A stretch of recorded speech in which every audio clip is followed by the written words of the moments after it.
ধৈর্য একটি এমন গুণ যা অনেক কঠিন সময়েও মানুষকে শান্ত রাখে। ধৈর্য ধরলে সময় একদিন নিজেই বলে দেয় কে আসল আর কে নকল। সত্য চাপা থাকলেও চিরকাল কিন্তু লুকানো থাকে না, ধৈর্যই তাকে প্রকাশ করে। যারা অপেক্ষা করতে জানে তারা জানে সময়ের সঙ্গে সঙ্গে অনেক কিছু পরিষ্কার হয়ে যায়। ধৈর্যের পরীক্ষা কঠিন, কিন্তু এর পুরস্কার সবচেয়ে সত্য ও শান্তির। কঠিন হলেও অপেক্ষা করো, কারণ সত্য কখনো তাড়াহুড়ো করে আসে না, সে নিজে থেকেই আসে। সো হ্যালো এভরিওয়ান, আসসালামু আলাইকুম। সবাই কেমন আছেন? আশা করি সবাই ভালো আছেন।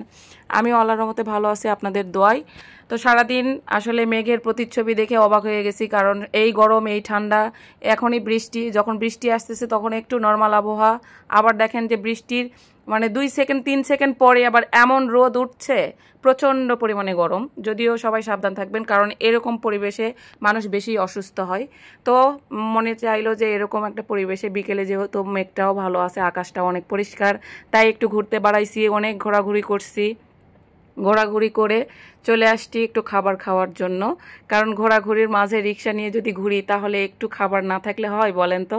যদিও আমি ভাজা পোড়া এখন ওইভাবে খাচ্ছি না, তারপরেও মন তো মানে না, কারণ প্রিয় খাবার বলে কথা। আর আমার কিন্তু ভাজা পোড়া, মাখা এই ধরনের খাবারগুলোই বেশি পছন্দ, ঝাল টাইপের খাবারগুলো। তাই কিছু খাবার নিলাম সঙ্গে, নিয়েই আবার রিক্সায় উঠেছি, উঠে রওনা দিয়েছি বাসার দিকে যাব, কারণ সন্ধ্যা নেমে আসছে। আর এই সময়টার ওয়েদার দেখেন অনেক সুন্দর। তাই চলে আসলাম বাসায় এসেই রান্নার তাড়াহুড়ো, কারণ সারাদিন রান্না করিনি, খেতে তো হবেই। রাতের বেলা না খাইলে কিন্তু ঘুম আসে না আমার আবার, যদিও আমি ওইভাবেই করি না, তারপরেও রাতে সবারই দেখবেন রাতে না খাইলে কিন্তু ঘুম আসে না। তাই রান্না করতে চলে আসলাম, ঝটপট একটা রান্নাই করব। আর এখানে আমি তেলাপিয়া মাছ ভুনা করে নিব। টাটকা তেলাপিয়া মাছ নিয়েছিলাম, সেটা নর্মালে রাখছিলাম রান্না করব দেখে। তো এখন আমি এই রান্নাটার জন্য সুন্দর করে ময় মশলাটা আসলে কষে নিয়েছি। কষে নিয়ে এখানে আমি টাটকা মাছটাই ছেড়ে দিব, ভেজে নিব না, না ভেজেই আজকে রান্না করব। কারণ টাটকা মাছ অনেক সময় দেখবেন এমনি এমনি ভুনা করলেও অনেক মজা লাগে, সব সময় তো ভাজি করেই খাই বলেন।